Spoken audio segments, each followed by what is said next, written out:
donos. Cara, isso daí é... Nossa, que nojo. É uma das coisas mais imundas que já fizeram. Esses caras vão queimar com força, tá? A não ser que eles ainda tenham alguma chance de se arrepender, né? De alguma forma e o Criador perdoar, né? Não vou falar aqui que ninguém possa ser perdoado.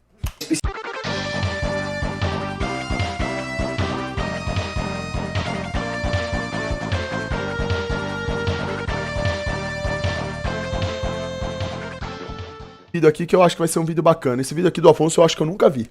Então vamos lá. Agora vamos olhar uma importante verdade na batalha espiritual. O apóstolo Paulo nos contou que nós somos o fator determinante no qual o Satã poderá operar em nossas vidas. Concordo. 100%. Nossas próprias vidas. Prestem atenção, o diabo não tem poder nenhum. O diabo é o maior dos fracassados. Se ele aparece aqui agora, ele apanha de lapada, de costa de mão na cara. Por que eu tô falando isso? Porque o diabo, ele só consegue vencer você pela inteligência. Por quê? Ele sabe da sua fraqueza. Ele por si só não tem poder de agir na sua vida. Você que permite. E por que você permite? Porque você é um cara extremamente mal informado. Você é uma anta, você é um gadinho. Porque a gente vive aqui num sistema que tenta corromper a gente a todo momento através das informações pútridas que a gente recebe. Se você fosse um cara brabo e resistisse a isso, tivesse preocupado com a verdade, alicerçado ao Criador, o diabo, irmão, ele ia cagar na carça quando te visse. Você não ia abrir porta pra demônio operar na sua vida. Então o que ele tá fazendo? Ele tá tentando usar da burrice alheia pra trazer o máximo pro lado dele. Tá conseguindo, né? Fazer aí cometer erros. Ele disse, abre aspas, não dê lugar ao diabo. Não dê lugar ao diabo. Não ofereça assento, não abra a porta para ele. Quando abrimos a nossa vida espiritual, o diabo ganha o direito de tomar vantagem em territórios específicos. Concordo. Se mantivermos as portas fechadas, ele não poderá fazer o que quer. Concordo 100%, 1000%. A Torá, os primeiros 5 livros da Bíblia, eles têm várias leis ali explicando como é que você não vai abrir portas. Você pode abrir portas de várias formas esquisitas aí. Mas você deve evitar ao máximo. Deve evitar o pecado ao máximo. Porque a partir do momento que você peca, você está abrindo portas. Pelo conselho, eu fico com receio de... A Bíblia introduz o princípio de abrir portas em Gênesis capítulo 4, versículo 7. Quando Yahweh diz a Caim, abre aspas, se procederes bem, não é certo que serás aceito. Entretanto, se assim não fizeres, sabe que o pecado espreita a tua porta e deseja destruir-te. Cabe a ti vencê-lo. O que está acontecendo aqui? Sabe que o pecado está fazendo o quê? Está espreita a tua porta. Exatamente. E se você abrir a porta, nossa. Yahweh contou a Caim que o Satã estava à espreita, esperando uma brecha para entrar na vida dele. Caim tinha uma escolha. E porque ele escolheu abrir a porta para a inveja, Satã o levou a matar o seu irmão, seu próprio irmão Abel. Isso aqui é muito importante. Caim se deixou levar por algo ruim. Todos nós temos sentimentos ruins dentro de nós. Quando você deixa isso te dominar, pode acabar resultando até nisso aqui, ó. O cara matou o próprio irmão por causa de inveja, cara. Quantas pessoas não fazem isso hoje em dia? Cara, tudo isso, uma coisa que parece ser isso aqui, ó. Quando você abre a porta, você cultiva aquele sentimento ruim, vira um puto pecado lá no final. Você se fode. O pecado, ele é progressivo, tá? Ele começa... Exatamente, progressivo. Só piora, vai ganhando força. É uma bola de neve. Ele começa aos poucos. Por exemplo, aqui pegar o caso do rei Davi. Todo mundo conhece a história do rei Davi, certo? O rei Davi, em um momento, foi lá e mandou um servo dele para o campo de batalha. E o servo foi lá e deixou a mulher dele, a esposa, a única esposa que ele tinha. O rei Davi tinha várias esposas e o servo dele deixou a única esposa que ele tinha na casa, certo? Aí a esposa saiu lá em algum lugar, o rei Davi olhou assim, viu a mulher bonita, etc, tal, mandou chamar ela e adivinha, né? Afogou o ganso lá com a mulher do servo, de um servo de confiança, certo? E aí o que aconteceu? A mulher engravidou, certo? Você tá louco, que nojo. Olha só, ele teve o pecado da cobiça. Aí foi lá e cometeu um adultério. Ou seja, abriu por causa da cobiça lá, pegou a mulher do cara. Aí veio o adultério, certo? Abriu a porta para um e ele é progressivo. Pior do que a cobiça é o adultério, que é pior. Né? Exatamente. Tem várias discussões em cima disso aqui, mas vamos colocar dessa forma por enquanto, certo? Tudo bem. Depois, o que aconteceu? O servo dele chega. Ele vai lá e diz assim pro servo, vai lá com essa mulher, deita lá com essa mulher, etc. Tal. Por quê? Porque ele engravidou a mulher do cara. Isso daí é uma coisa terrível. Então, vai vendo. Cara, eu admiro muito o seu conteúdo. Em relação aos seus conselhos, eu comecei a seguir alguns e notei uma grande evolução. Manda double. Tamo junto, Paulo. Tudo nosso, irmão. Um abraço. Certo? Então vai lá, deita com a mulher, porque daí ele ia fazer uma relação com a mulher, e aí depois o filho, em tese, ia parecer dele ali, do servo. Só que o servo disse, não, enquanto meus amigos estão em campo de batalha, eu não vou deitar com a minha mulher, não. Eu vou ficar aqui e depois vou voltar para o campo de batalha. Então, quando ele volta para o campo da batalha, o rei Davi manda uma carta através da própria mão do servo, dizendo para o outro na frente de batalha o seguinte, coloca esse cara na frente de batalha, né, para lutar. E ele sabia que ia ser... Não, esse vídeo não tá no canal Ciência de Verdade. Esse vídeo aqui não existe mais, tá? O moleque postou aqui, ó, e eu vou até dar uma curtida aqui. Mas esse vídeo não existe mais na plataforma. O Afonso perdeu um monte de vídeo top dele que tinha lá no canal. Perdeu um monte. Nesse caso, então, veio a cobiça abriu a porta para quem? Pro adultério, e do adultério abriu a porta para o quê? Pro assassinato, certo? Ou seja, o pecado ele é progressivo. Você começa devagarzinho, vai subindo, é o plano de carreira do pecado. Pois bem, uma coisa leva a outra até nós nos acharmos em um grande problema. Por isso, precisamos aprender a fechar as portas logo no início, certo? O rei Davi, ele não estava planejando mandar ninguém para a morte, mas como ele abriu uma pequena brecha, e a pequena brecha foi aumentando, e pá, né?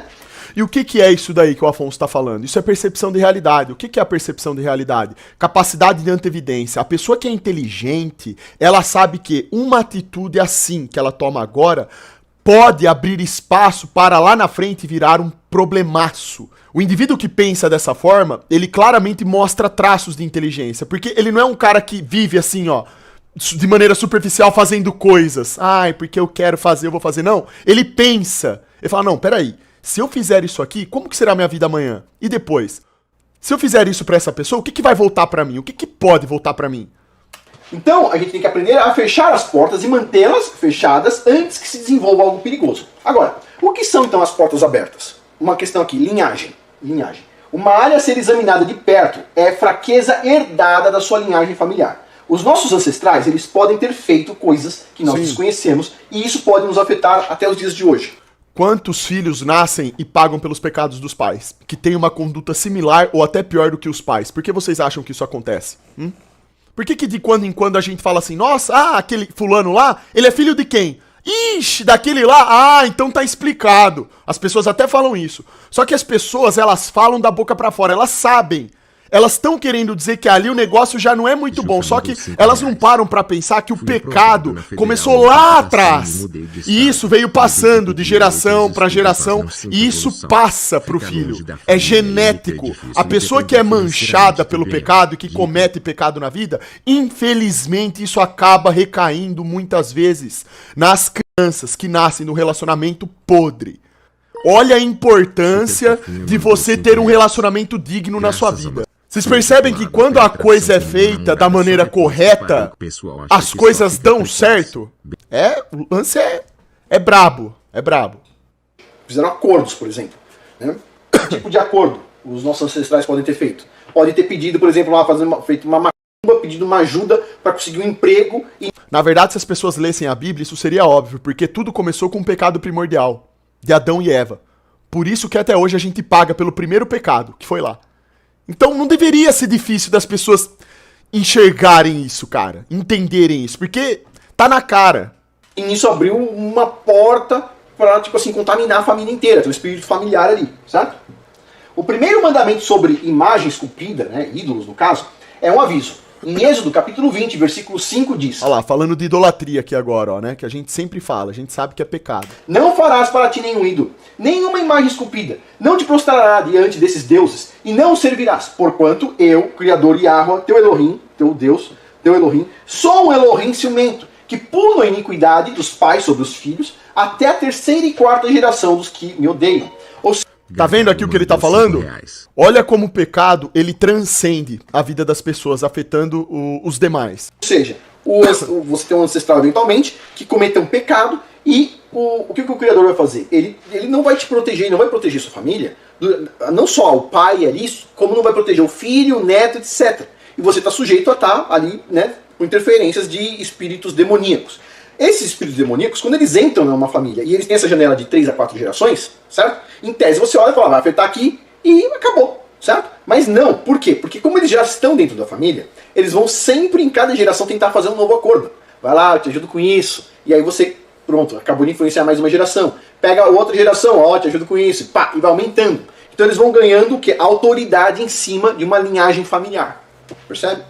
Pois bem, ou seja, essas portas que os nossos antepassados podem ter aberto no passado... Deixa Xandão, Jesus está voltando, cuidado. Pois é, todos nós precisamos tomar cuidado, cara. Certas, até a terceira e quarta geração. Aqui o que ele tá falando? O contexto, aprender a interpretar. Ó, o primeiro mandamento sobre imagem esculpida a ídolos é um aviso, um aviso. Êxodo 25, não farás para ti nenhum ídolo, nenhuma imagem esculpida. Não te prostrarás diante desses deuses pagãos e não os servirá. Então o que o Criador está falando aqui? Ele criou tudo isso. Ele deu o fôlego da vida para que nós respirássemos e fôssemos abençoados. A gente só precisa adorar o Deus correto, que é aquele que nos criou. A pessoa que vai lá e comete o pecado da idolatria e passa a adorar aquilo que é pagão, aquilo que faz alusão a ocultismo, misticismo, qualquer coisa que remeta as pessoas ao demônio, o que acontece? Essa iniquidade com que essas pessoas agem dos pais sobre os filhos, serão punidos até a terceira e quarta geração daqueles que odeiam o Criador. Porque eu esculpir algo e idolatrar ou ser um pagão, eu tô mostrando de cara que eu odeio o Criador. Então é uma porta que você abriu, que virou um baita pecado, certo? E as pessoas não param pra pensar sobre isso. Precisa tomar cuidado com isso. Além disso, o que abre porta? Crises. Uma crise física ou emocional pode deixar portas abertas que nós precisamos voltar e fechá-las para que o inimigo não continue a nos incomodar. Então, é porque é no momento de crise que a gente fica mais fraco, né? Uma pessoa passou por uma crise terrível. Por exemplo, sei lá, um divórcio, uma falência, algo assim que tipo assim destruiu a economia de uma pessoa, algo que tipo assim colocou ela no chão, jogou ela no chão de um jeito assim terrível. Ok, aquilo ali, aquele trauma, aquela crise vai abrir uma porta. Vai abrir uma porta, não tem jeito. Agora, você pode ficar com essa porta reganhada aí pra vida toda? Vai ser difícil, você vai ficar com uma depressão profunda aí. Um monte de entidade maligna vai estar te atormentando. O que você tem que fazer? Você vai ter que dar um jeito de fechar essa porta. Exatamente. Certo? Você sabe onde que foi numa determinada crise, começou a dar problema, você vai ter que fechar essa porta, ok? O capeta adora ver que a gente tá passando por dificuldade, que a gente tá depressivo, ansioso, ele adora ver a desgraça operando na nossa vida, porque ele sabe que os demônios vão conseguir controlar ainda mais a cabeça daquela pessoa. É por isso que o principal conselho para quem passa por essas coisas é buscar sabedoria na Bíblia, é chegar o mais próximo possível do Criador, porque ele cura, ele te ajuda a curar esse tipo de coisa, e ajude muito, tá? Muito. Tudo bem. Ignorância. Ignorância abre porta também, vamos lá. Ignorância das escrituras abre porta. O que é a Torá? Torá são os primeiros 5 livros da Bíblia, o pessoal chama de Pentateuco. E Torá, a palavra Torá significa instrução. Por isso tem Torá das festas, tem a Torá do conhecimento, tem a instrução, certo? Torá significa instrução. Então, a ignorância das escrituras pode deixar aberturas nas suas defesas que são devastadoras. O apóstolo Paulo avisou aos crentes 6 vezes: não sejam ignorantes. Não sejam ignorantes das escrituras. Ao que diz respeito à palavra do Criador Yahweh. Se você não conhece os seus deveres e direitos como filho do Altíssimo, como então poderá se defender? Como é que você vai fazer isso? Ótima pergunta. Você tem que conhecer as escrituras, você vai ter que estudar as escrituras. Se você tiver algo que é uma ignorância, pequena ignorância, deixa passar batido, você pode estar abrindo uma porta ali. É por isso que estudar a Torá, estudar a Bíblia é tão importante, certo? Pois bem. E ainda, alguns demônios entendem que têm o direito de ficar, pois estão em uma família por muitas gerações, sempre lá fazendo novos acordos. Eles tentam fazer acordos de diversas formas, uma hora a gente vai falar isso mais pra frente. Por exemplo, você pode ter... como é que um demônio vai fazer um acordo com você? Ele vai aparecer pra você? Faz em sonho, a maior parte dos acordos são feitos em sonhos. Então assim, tem sonhos específicos, você tem que acordar e já, tipo assim, repreender o sonho, mas isso é mais pra frente, tá? Não é nesse curso aqui, mas é mais pra frente. Tem coisas que você tem que quebrar esses acordos e não fazer acordo novo, certo? Mas por enquanto a gente tá falando assim, de fechar portas, ok? Esse é o objetivo aqui. Pois bem, então... Vocês entenderam isso aqui que ele falou a respeito de sonho? Isso é uma coisa interessante. Quantos de vocês já tiveram sonhos corrompidos? Quantos de vocês têm relacionamento com alguém e acabaram, de certa forma, tendo algum sonho, alguma coisa suja? Sonharam com alguma coisa suja, imunda. O que ele tá falando aqui é que as pessoas que, por vezes, acabam tendo esse tipo, que não é nem sonho, é pesadelo, né? São coisas que você acorda e fala, meu Deus do céu, cara, mas por que eu sonhei com uma merda dessa? Coisa que nada a ver. Aquilo ali, dependendo da maneira como você trata, fica assolando sua mente. Se te encontrar no inferno, posso combater o diabo ao seu lado, tamo junto, manda double. Tamo junto, José, sem dúvida, irmão. Sem dúvida. Aí vem uma parte que, tipo assim, muitos pastores não gostam de falar, porque, tipo assim, machuca o ouvido dos fiéis deles, ok? Fiéis, entre aspas. Vamos lá. Livros, literaturas, músicas e filmes.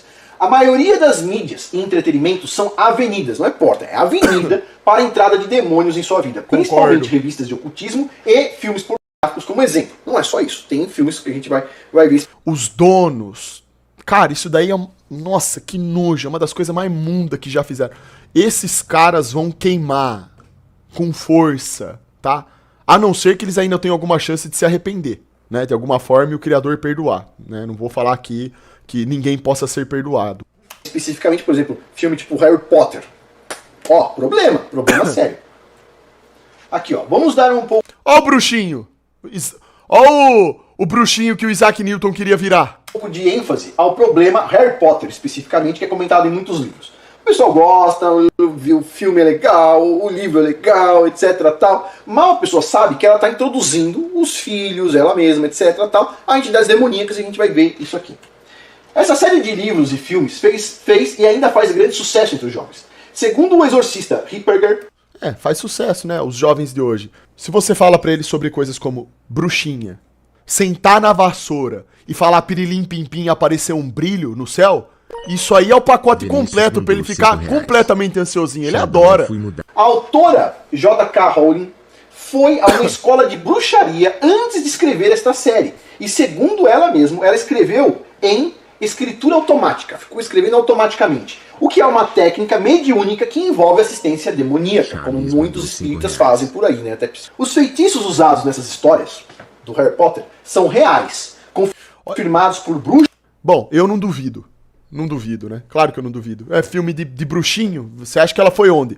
Vocês acham que ela foi pisar numa igreja antes de fazer o filme? Vocês acham que ela leu a Bíblia antes de fazer o filme? Vocês acham que ela ajoelhou e pediu: pelo amor de Deus, me entrega a pureza, a sabedoria necessária pra fazer um filme pra ficar milionário? Aí Deus falou: então você vai fazer um filme pagão.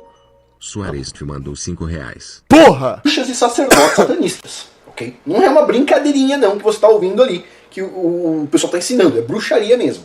Aqui, ó, o pessoal fazendo aí a leitura, a escrita automática. Ah, essa que é a técnica de escrita mediúnica? Eu já vi isso daí já. Vocês já viram vídeo de pessoas mostrando isso daí? Que eles botam lá, né? A famosa pose lá, tá aqui, ó. Não, quando eu for presidente da república e eu vou fazer live disso, eu estarei olhando para o papel, tá? Estarei grifando os nomes dos perdedores que serão afetados, tá? Não tem nada de médio não. Aqui, ó, é o crânio, ó. Xandão na presidência, eu vou criar uma câmara frigorífica do tamanho de uma cidade pra aprisionar demônio. Botar eles lá no meio do gelo. 100 graus abaixo de zero. Bota tudo lá. Cambada de espírito imundo. A autora do Harry Potter falou que fez, né? Bem automático. Cerca de 60% dos nomes usados na série do Harry Potter são nomes de demônios que exorcistas já expulsaram de pessoas. Este exorcista, o Ripperger, disse que teve que exorcizar 3 crianças que simplesmente leram esses livros. Outro exorcista mencionou um caso de possessão que envolveu 5 demônios que clamaram ter inspirado o autor a escrever esses livros. Isso aí é doideira. Se realmente acontecer um negócio desse, é doideira, hein?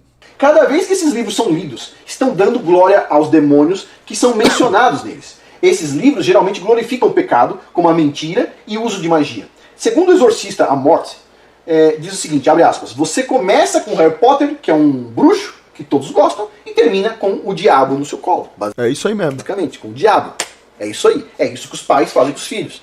Meu Deus, que exagero absurdo. Não pode ver um filme do Harry Potter que agora você é bruxo. Que sensacionalismo. Não, mas se você realmente disse isso, você é muito burro, né? R$5. Porque não é isso que ele tá falando Você aqui. é maluco. Eu assisti o filme do Harry Potter e falo pra vocês, não é chato o filme. Só que o que o Afonso tá dizendo aqui dá importância de você entender qual que é a mensagem que está contida lá no filme. Quando você mostra um filme desse pra uma criança, ela que tem a cabeça ainda pura, tem pouca informação ali dentro, isso pode condicioná-la a se aproximar e desenvolver interesse por coisas que remetem àquilo que é oculto. Entendeu agora? É isso que ele tá falando. Então se você vai lá, e isso é natural de ser entendido, se eu assisto coisas ou leio livros que falam sobre bruxaria, ocultismo, mostram esses exemplos, eu estou dando um passo, mesmo que pequeno, ou pode ser grande, pra quê? Pra me aproximar mais dessas coisas. Olha só a percepção e interpretação aí. É easy de entender isso, tá? Então ele não tá falando aqui. Todo mundo aqui já assistiu Harry Potter, caralho. Ninguém é bruxo aqui. Bom, pelo menos eu não sei. Se tem alguma bruxinha ou algum bruxo aí desgraçado, saia imediatamente dessa live. Beleza? Ó, por exemplo, se eu vou lá e assisto o filme do Exorcista. Vocês lembram do filme do Exorcista, né? Do primeiro. O filme do Exorcista, até hoje, muitas pessoas se recusam a assistir. Tem gente que não assistiu até hoje. Porque mesmo a pessoa nunca tendo assistido, só de ouvir os comentários e ver a polêmica que esse filme causou, ela se nega a ver. Porque ela sabe que aquilo vai afetar ela. Tem muitos filmes de terror que a gente assiste, a nossa energia vai lá embaixo. Eu mesmo já vi vários, sabe? Fica uma energia ruim, um negócio esquisito. Isso daí é a capacidade que o filme tem de modificar a sua energia. E, querendo ou não, é algo que acaba te aproximando de coisa ruim, entendeu? Só que o Harry Potter, ele é um filme de bruxo, só que ele é romantizado. É diferente. É ignorância. Mas você sabendo que livros de ocultismo, qualquer nívelzinho de ocultismo tá abrindo porta, você vai querer abrir porta? Vai querer arriscar? Lembre-se, na hora que o Satã, o Satanás, o diabo entrar no ringue do pecado e você estiver lá dentro, você vai apanhar. A verdade é que nesse mundo a gente é estimulado de todas as formas, por músicas, filmes, séries, simbologia contida num jogo, qualquer coisa, tudo é voltado para paganismo. Nós somos influenciados, sim, a nos aproximarmos do capeta. Em contrapartida, a gente cria uma repulsa pela Bíblia. Esse que é o problema do mundo. Tá todo mundo distante do Criador, por isso que tá uma bosta o mundo. Então não adianta. Você vai jogar um LoL, vai lá descontrair? Ah, e o LoL vai fazer eu ser um corrupto? Não. Mas a simbologia está lá. Meu Deus, uma criança ver um filme do Harry Potter só vai intrigar ela a brincar de Harry Potter. Porra, que absurdo. O que tem a ver ocultismo com nerd e uma varinha? Às vezes eu acho que os caras assistem... Às vezes eu acho que tem gente que assiste minha live e faz assim, ó. Você Olha o que eles fazem, ó. Imagine que eu sou um espectador da live do Xandão, eu tô vendo, ó. Diego, aí eu escuto ele falar um monte de coisa. Olá, várias coisas importantes. Então ele tá lá falando. Na hora que ele tá falando, ou que eu vejo que ele vai começar a falar, eu faço assim, ó. Lá que mandou R$5. Aí eu fico olhando pra tela, assim. Filmes como Caroline, Casa Monstro, são filmes que tem coisas demoníacas. Aí quando eu percebo que ele parou de falar, fico 5 minutos assim, ó. Ele não escutou nada. Nem tá prestando atenção no vídeo que eu tô reagindo. Ele tá assim, ó. Aí quando para de falar... Aí ele falou, agora ele parou. Aí ele vem aqui, ó, e vai no Live Pix, dá R$5. Ah, mas você é muito idiota, como que um filme assim, aí ele digita lá. Bom, eu quero crer que é assim, porque se não for assim, você tem dissonância cognitiva. Absurda ainda, tá? Só pode ser.